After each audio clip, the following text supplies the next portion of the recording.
Greetings, fellow action figure connoisseurs, and welcome to another episode of Digital Caveman Presents. I, as always, am your host, the Digital Caveman, and today I will be presenting you with the Four Horsemen Studios Figura Obscura Gods of Ancient Egypt, Thoth. Let's get into it!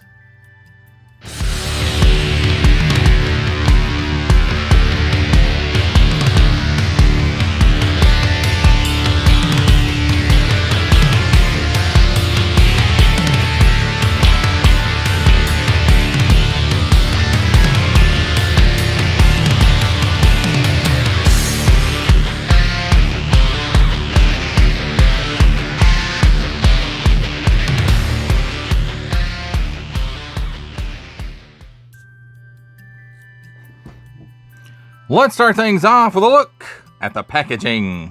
And here on the top, we've got a window shaped like the Four Horsemen Studios logo, or at least one of their logos. And then we've got all kinds of hieroglyphics going on there,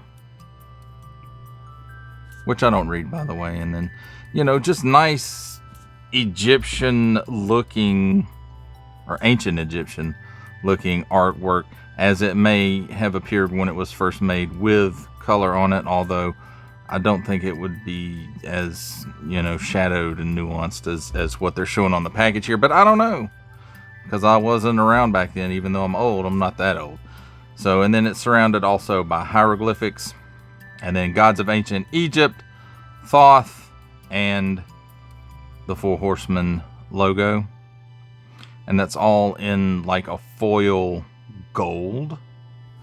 And then on the bottom, small print, fine print, legalese print, made in China print, sourcehorseman.com, sourcehorseman.com/figura-obscura, storehorseman.com, adult collectible 15 and up, made in China print, the item number. Warning, they'll stick things in your pie hole if they don't belong there. Don't give it to babies. Then on this side, we've got another of the Gods of Ancient Egypt, and it's a cat god, but I don't think it's Bastet, but I could be wrong. And then on this side we have statue, Figura Obscura, in that gold foil again. Some hieroglyphs at the bottom. And then on the back, lots of hieroglyphs up here. A piece of papyrus, or at least an illustration of one. And then there's lots of text there. If you want to pause it right here and read that text, please do so.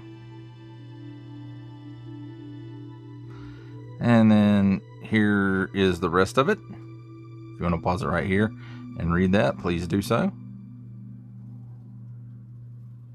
And then here's some other small fine legalese print that if you want to pause it here and read that, you can as well. And there you have it, my friends. That almost does it for the packaging. Something I always forget to mention is this outer piece of the packaging is magnetic, and it makes, a backdrop for the figure. If you wanted to use it for that, you could. And that is at least all the Figura Obscura characters that I have. They have that. And once you get that off, there's a nice big window showcasing the figure and accessories, although it's hard to see with all this glare. And then on the back, some of that artwork as well, but they added the statue of the ibis. I'm not exactly sure how it's pronounced. So there you have it. And that, my friends, is a look at the packaging. Let's take a look at the figure and his accessories. And we'll start off with the accessories. Here we have handy dandy tweezers to help us take a look at some of the smaller stuff. And here we have one of his alternate hands, and it's got a pin in it. I don't know, a quill maybe? Well, it's not really a quill because it doesn't have any feathers on it, but it's a writing implement. They probably didn't use ink anyway because hieroglyphs. Well, maybe they did because they wrote on papyrus. I don't know. But anyway, here is a writing implement in his hand, which makes sense because he was credited in Egyptian mythology to have created writing. Now here's a hand holding I don't know what it is. Maybe something to do with math or something. I don't know. But there it is, and it's the opposite hand of the writing hand. So there is that. Nice molded details. It does have a wash on it. And there I go dropping it because, you know, digital caveman. So very nice looking piece there, even if I don't know what it is. And then the other two hands are alternate grip hands, which are on up and down hinges. So that makes me guess that side-to-side hinged grip hands are on the figure. So very nice. Nice molded detail. And there might be a little bit of a wash in there. It's hard to tell. And here's the other one again on the up and down hinge. Oh, that one's got something shiny on it. Oh. And next up we have an Ankh. So nice molded details on it. And it looks like it might have a little bit of a dry brush to it. There's some hieroglyphics on this side, down here at the bottom. So that's very cool. I like Ankhs, they look pretty cool. So next up we have an alternate neck piece, and the one that's on it I'm guessing is more of the statue type, and this is the more of the this is actually the statue type, because you can see it's got some nicks and stuff in it. So it's got the wrong head and neck paired together there, but it does have a ball and hinge. I was checking the colors there. They do kind of match up. And of course I can't get it to do. It's a little stuck. It might need some heat.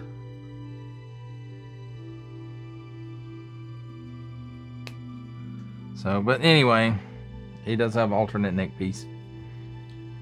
Next up we have one of his staffs.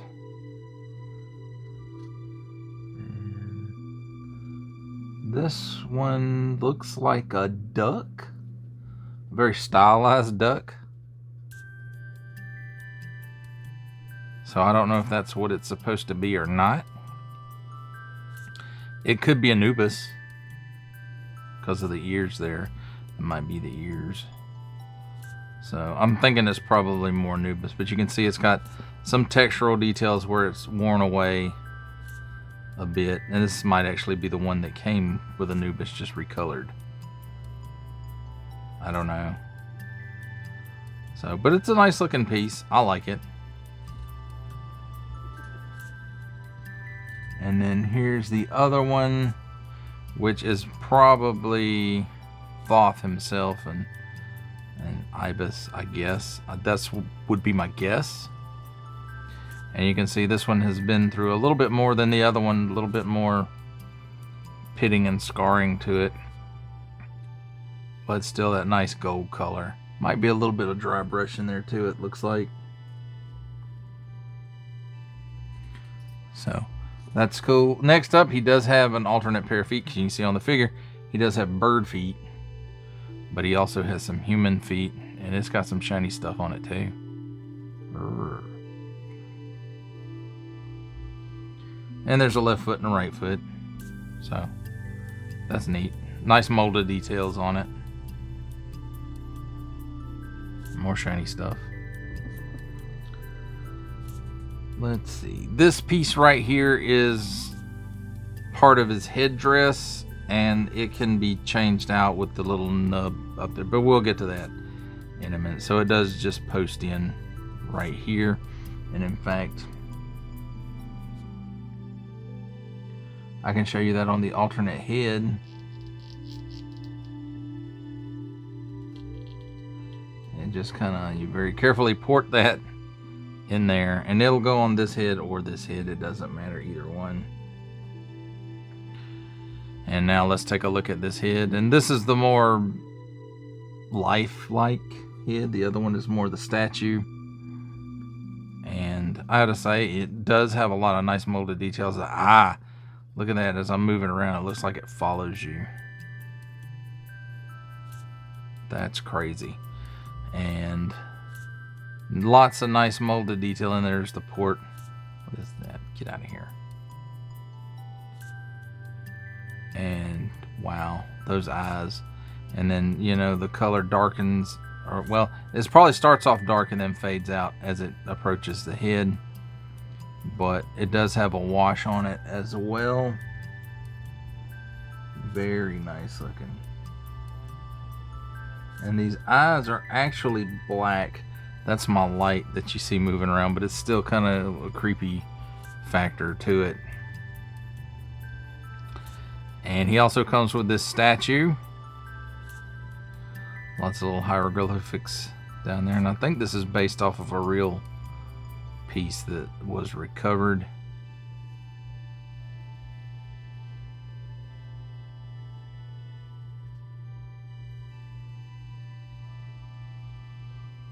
So it looks like some of that's been worn away. So very cool, very cool. And then finally, his last accessory piece is a book that kind of tells you about him and some of the digs and stuff where they've uncovered stuff dealing with Thoth and the other gods as well. So let's take a look at the figure himself. And like I said, he's got the statue head on, but not the statue neck. But, you know, that's okay. On the top here, you can see this little gold piece right here, and that's just a plug, and it unplugs so that the other piece can plug in. And the hair or headdress piece here, because it's not really hair, it's headdress, does unplug as well. It's got some nice colorations to it, some nice gold. I mean, all of this is just painted up very, very nicely. I'm really digging all that. Washes and stuff in there. Look at the texture in the belt. Looks like it's woven reeds or something, but that's probably not reeds. It's probably some kind of fabric. And he does have some soft goods down here. They do have wires in them. He's got this piece that pins in right here under the belt. And look at that belt buckle, my friends.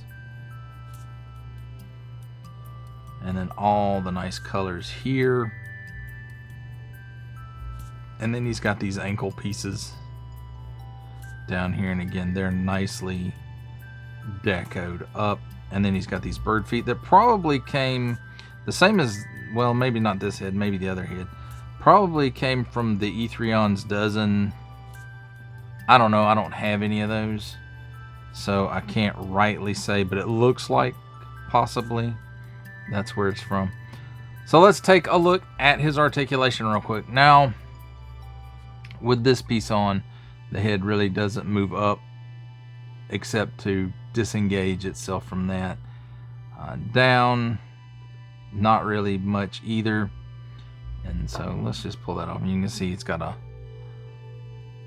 piece right there on the back of his skull to do that with. So he can look up like that without the hair piece. He can look down, but he does also have a ball and hinge there. So with that engaged, he looks up that high. And did I make the head come off? Nope. Yep. He can look down that low, so that's really good. So he does have a little bit of chicken neck, even though he's not a chicken. And he does have a little bit of waggle. It ain't a whole bunch. He can do the full exorcist. At the shoulder, 360 degrees of rotation. And his arm will raise up that high, which is past 90 degrees, so that's really good. Single hinge and swivel at the elbow. Swivels around 360 degrees.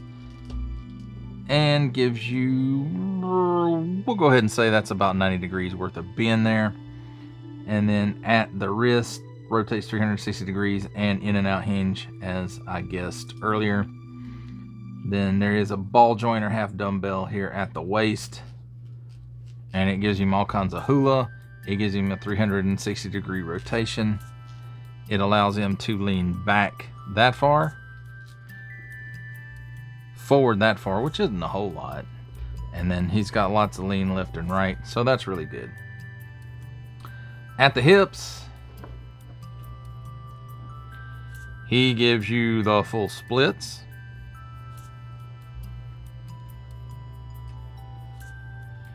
He kicks forward that far, which is about 90 degrees. It might not be quite, but it's very close. And then back that far, about the length of one of these bird feet.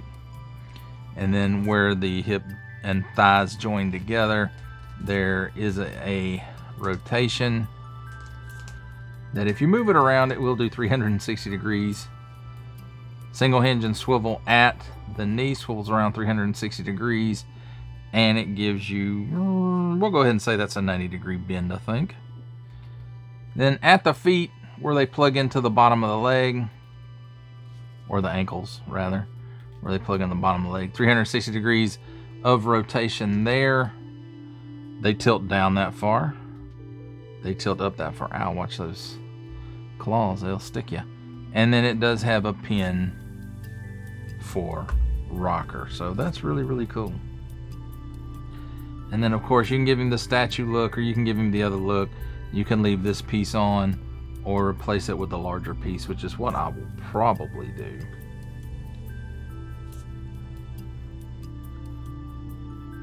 So there you have it, my friends. Oh, look at the figure and his accessories. It's time for my favorite part of a review, comparisons. And here we have the Four Horsemen Studios, Figura Obscura, Gods of Ancient Egypt, Thoth. With the Four Horsemen Studios, Figura Obscura, Gods of Ancient Egypt, Bastet. And the Four Horsemen Studios, Figura Obscura, Gods of Ancient Egypt, Anubis.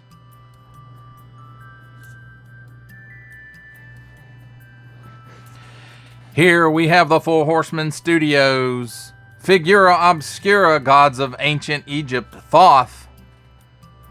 With the Harbinger Studios, Savage Crucible, Nashorn the Disinherited. Boss Fight Studios, Epic Hacks, Red Sonja. X-Ray Studios, Combatants Fight for Glory, Gold Hilder. And Mattel's Masters of the Universe Chronicles Inaugural Edition, Scare Glow.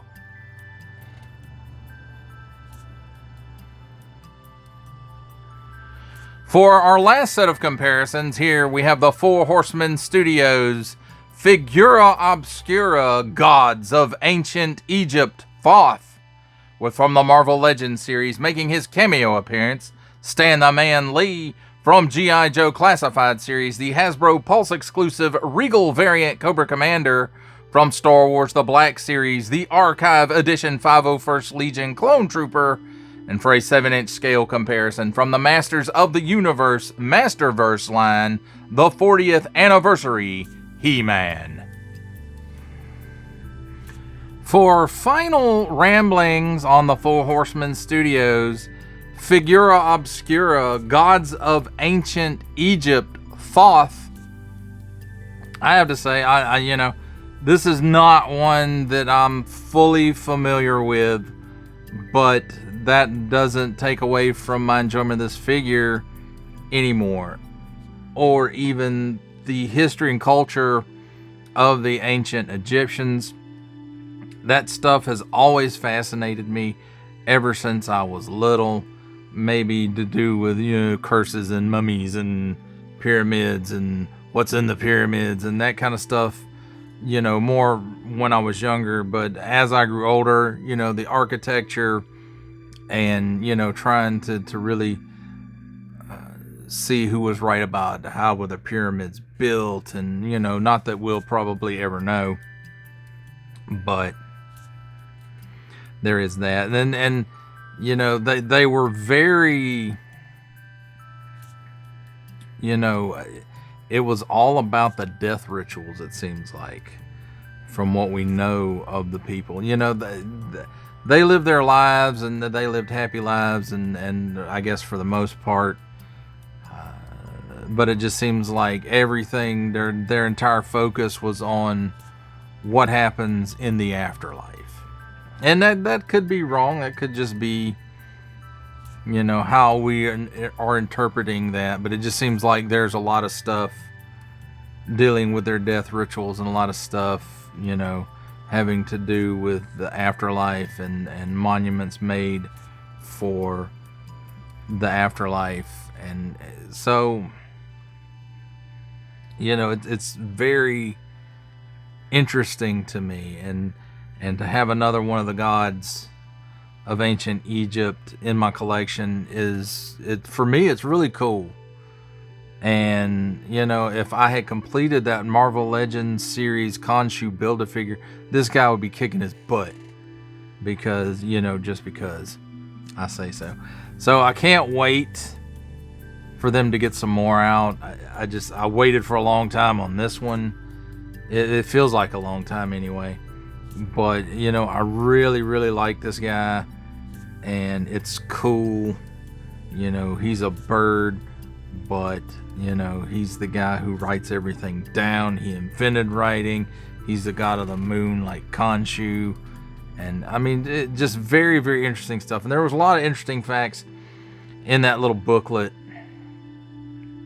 So I suggest that if you do pick this figure up, you do read all that, and just kind of get a background on this guy, because again, to me, this is all new. I may have seen Thoth before, but I never knew that was his name. I didn't know he invented, basically education on everything, and that he was the guy who scribed stuff down when they're weighing your heart to see whether you get eaten by the crocodile lady or go to the happy place. And so it's really cool, and I love this Gods of Ancient Egypt line, and I hope it continues. I don't know who they're doing next. Maybe Ra will be soon, or Horus, or the hippopotamus, or the crocodile. Those would be kind of cool, but I can see those would be, I think that would be a lot more molding and tooling and stuff going into that direction with the larger animals.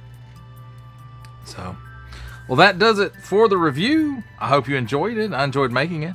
Only support from viewers like you make this programming possible. Each view does count, and I do appreciate each and every single view I receive. Thank you, and thank you so very, very much for supporting this channel through viewing. If you are interested in supporting my channel further, I'm now offering memberships at various tiers. Click the join button on my YouTube page, or check this video's description for the link and see if any membership offers are right for you, but only if you are in a position to do so. Comment below, like, share, subscribe if you would like to see more content, or just help the channel grow, or both. That's even better. And don't forget to ding that bell so that in the future you will be notified as my new content becomes available. That's a wrap, folks. I'll see you next time.